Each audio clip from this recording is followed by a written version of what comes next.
Jack and his girlfriend Jessie believe in the Bible and rock and roll.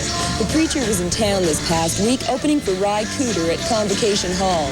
He, Jesse, and I went to Fran's, his favorite Toronto restaurant, where we talked about rock and religion. When you two first met up, what really came first? Were you into the religion thing before that? Was that something that happened as a result of getting together? Mm-hmm. No, it was right Christian. It happened, well, Jessie can speak for herself. She's very independent, but we've complemented each other in that respect. Having lived lives separately was similar in as much as being kind of wild and flamboyant and indulging in what I classify, without sounding corny, as sinful, wild living. Never to a point where we were put away for doing something wrong on the street, but hurting our own selves with the various, my case was drinking and living really wild. And realizing it and stopping it just in time. And Jessie was very similar. I think it's very important to identify with a Johnny Cash type background where pills, rowdiness, if that's the case, and heavy alcohol bouts. Then have along the way a June Carter come into the picture and say, my husband has turned over a new leaf. He's really strong enough now, with my love and concern for him, to come up away from all that mess. So people will trust you if they know.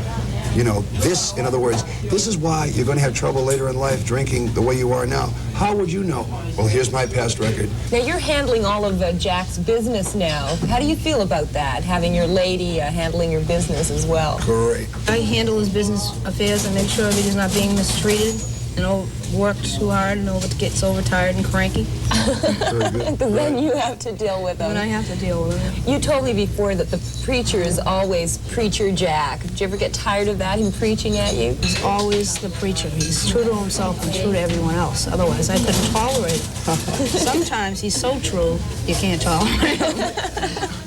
But he's always himself. Why do you off stage and on stage? Why do you feel that commitment to people, to rock and roll fans, to try, why do you have to because I'm so carry inspired. the burden I have on your to. shoulders? It's not a burden at all. It would be, the Bible tells me not to hide beauty under a bushel. If I look into a store window and I see something beautiful, I have to go and talk about it. If I open a bar of soap and I use it and it makes me feel good, I have to tell the next door neighbor. It's my duty to taste good food and let them know where Fran's restaurant is.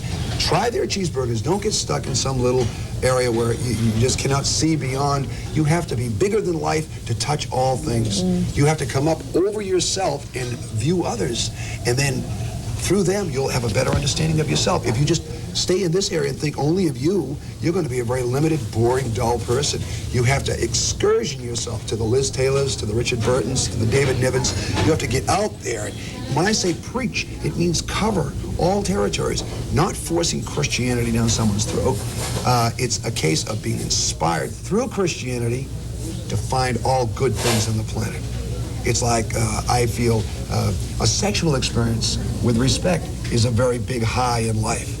And if it's handled well, it's not like riding a condemned roller coaster.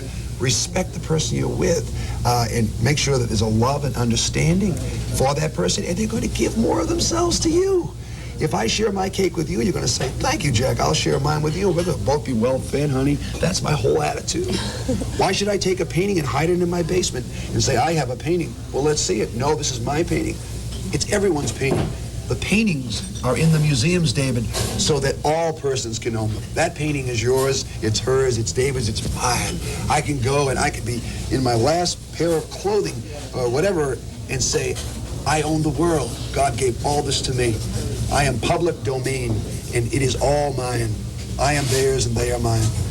I believe we should live on this planet and enjoy the best of it. Whether we're in Canada, the United States of America, or Jerusalem itself, take in and pursue the things that are good.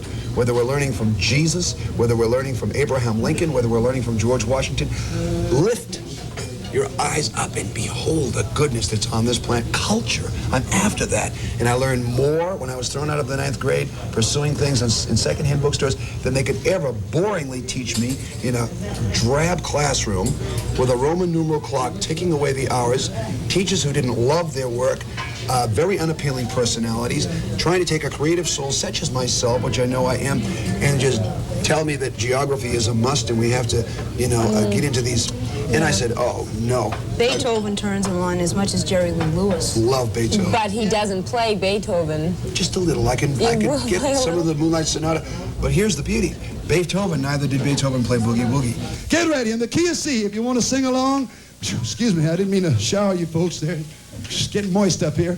Ladies and gentlemen, a thing called Don't Get Caught If You're Doing It. You're cheating hard. You're cheating hard.